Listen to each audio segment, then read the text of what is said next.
Hey everybody, MotoPoet59 here. Well, Bernie Sanders dropped out of the presidential race today. Imagine that. I think everybody saw that coming from a mile away, even most Democrats.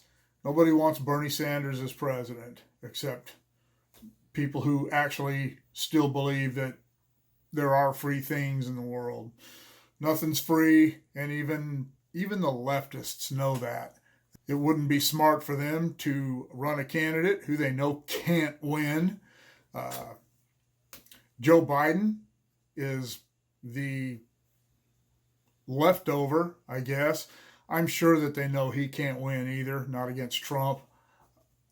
And I don't know that this whole thing isn't being designed to drag somebody like Gavin Newsom or Cuomo or one of those people into the race. I don't know.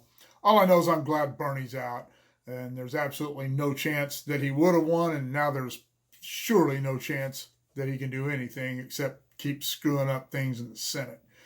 I hate socialism. I hate the idea of it, and he is an avowed socialist / communist.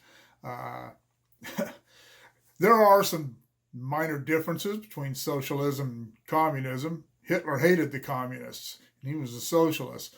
My mom always said that the difference between socialism and communism is that in communism, if you dissent, they throw you in prison. In socialism, they just shoot you. I always thought that was a pretty accurate portrayal. But people like Bernie Sanders are dangerous to the American way of life.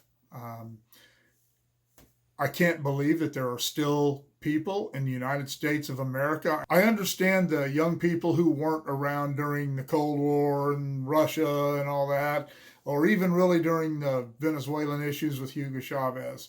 But anyone that's older than that remembers that, especially people who were around during the Cold War, it's almost inconceivable that people of that era, people my age and down to the people who were born while the Cold War was still going on, that they would have any realistic hope that socialism is a good idea, that it works. It has never worked. Communism has never worked. A lot of people say, "Oh, what about the Scandinavian countries?" You talk to the leaders in those. Those are not socialist economies. Those are market economies.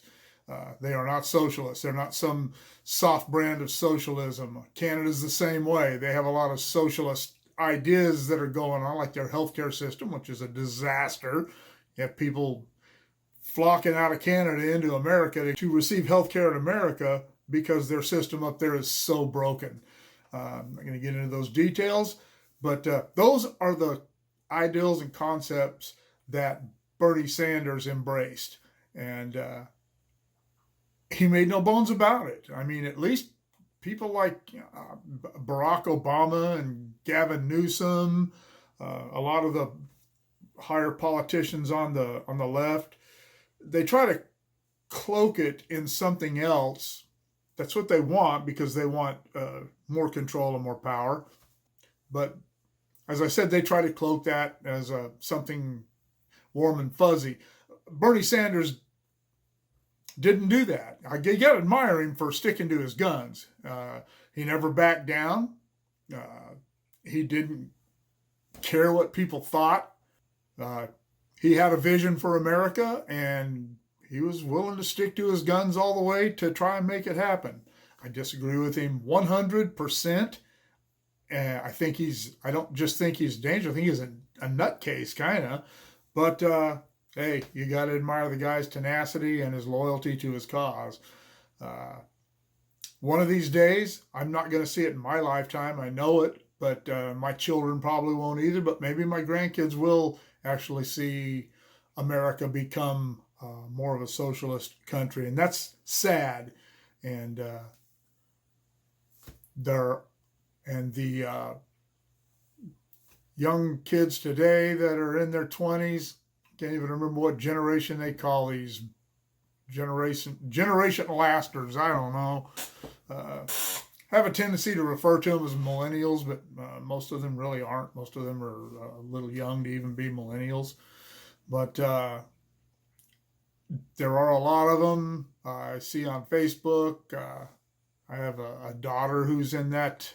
She was a big Bernie guy. I don't know how a child that I raised could have those kind of convictions, but I raised my kids to think for themselves, and so I have no complaint coming. But I think that they are going to get their way at some point, and sadly, their children, and their grandchildren will pay the price for that. I'm glad that Bernie Sanders is gone. He's too old to. I mean, he may throw his hat in the ring next time. Who knows? But he's going to be too old by then. People are not going to follow him. The Democrat Party, they didn't want him this time. It's unlikely they'll want him next time. We're left with Joe Biden. I'll do something on him later. But I'm glad Bernie Sanders is gone, and I'm glad that the ideas that he espoused are not going to be in the media much anymore, at least not during this election cycle. There are always going to be people, the Ocasio-Cortezes and people like that are going to come along. I don't think she will survive her next election. I don't think she'll be reelected. I think the rank and file Democrats are, when I say the rank and file Democrats, I'm talking about the people who are true liberals. And I think that they are starting to see that their party's been hijacked by the left, and they're getting kind of tired of that. I hope I'm right. I think I am. Anyway, bye-bye, Bernie. God bless you, buddy. I don't wish you any ill will, but I'm glad you failed. I saw somewhere that he spent $160 million on his campaign, and that's a lot of money to spend pretty much knowing you can't win. And I don't know, that part of it's kind of sad, but that's the road he chose to go down. And just like last time, it was a dead end. I'm happy for that. And I hope that no one else chooses to go down that road again on the left in my lifetime. I'm 60, so they probably will. But I'm glad it's done this time. And that is all I have to say about Bernie. See y'all later.